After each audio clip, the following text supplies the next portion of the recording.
Well, thank you, Mr. Hooper, for participating in our forum today.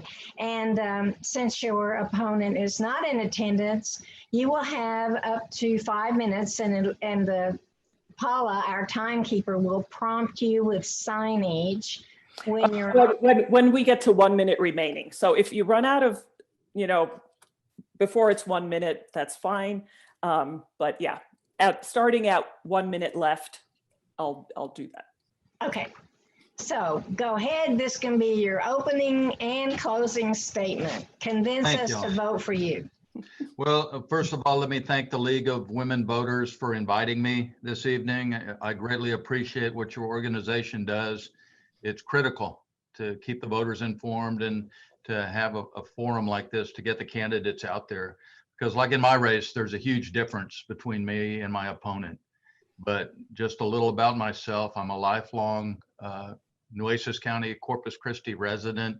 Started at the Catholic schools and then went to public schools. Graduate of King High School, Del Mar College, Corpus Christi State University. And I've served on the Port Aransas Police Department, and I actually worked here at the Nueces County Jail for Solomon P. Ortiz in 1981. I was a jailer. Back then we had about 400 prisoners, 5 murderers in the jail at the time. At this moment in time, there's over 1,000 prisoners here, and there's 78 murderers in the jail at this time. So that my experience going back to 1981, it was a valuable experience, but things have really changed here at the Nueces County Jail.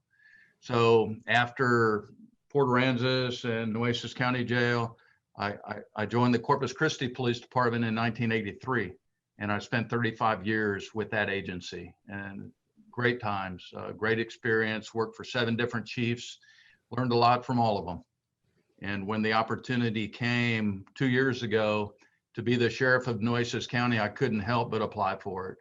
I think every kid growing up in Texas wants to be a Texas sheriff and wear that hat.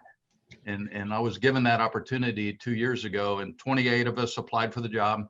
Five of us were interviewed in commissioner's court, and I was selected about 2 years ago.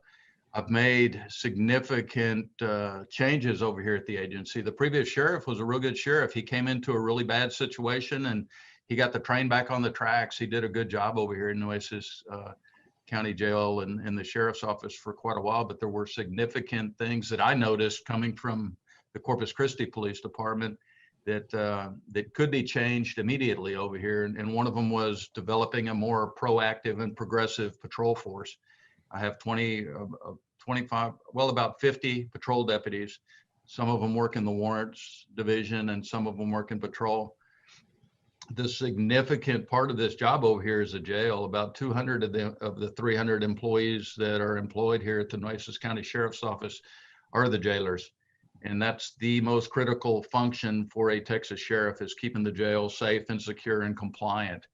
A state jail or a county jail in Texas is probably the most regulated entity of anything that goes on in this state. The State Commission on Jail Standards has very strict guidelines that every sheriff must comply with to keep the jail compliant.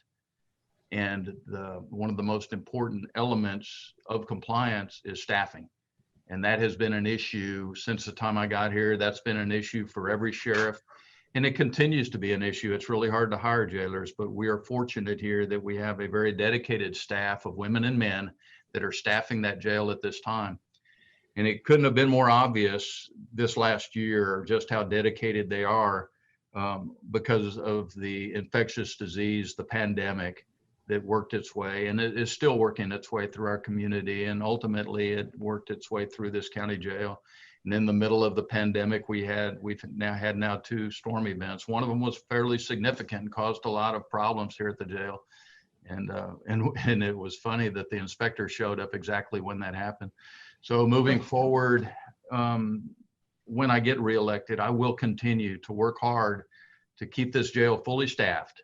And it's going to require some really aggressive recruiting efforts We have been able to increase the pay and the salary and the benefits for the employees here, but there's more work to be done in that area. And I'll continue to work. I'll continue to advocate for the men and the women who serve the citizens of Nueces County. And leaving y'all with this, that 5 minutes wasn't a lot of time. But please check out my website, which is electsheriffhooper.com, electsheriffhooper.com. You can see all of my accomplishments, more about me and my family, or text Hooper to 484848. And I'll get you on a text message loop, and I'll keep you advised during the course of this campaign.